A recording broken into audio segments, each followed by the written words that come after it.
దహించు అగ్ని అయిన దేవుడు, షడ్రకు మేషకు అబేద్నెగోలతో తోడుగా ఉన్న దేవుడు, ఈనాడు ఆ దేవుడే నీకు నాకు ఎలా ఉంటానంటున్నాడు.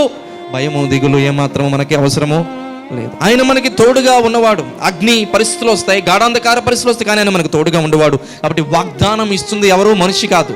వాగ్దానం ఇస్తుంది ఎవరు? మామూలు వ్యక్తి కాదు. వాగ్దానం ఇస్తుంది రాజకీయ నాయకుడు కాదు, భర్త భార్య మనుషుడు కాదు. వాగ్దానం ఇచ్చింది సాక్షాత్తు దేవుడే. ఎవరు ఇస్తున్నారు వాగ్దానం?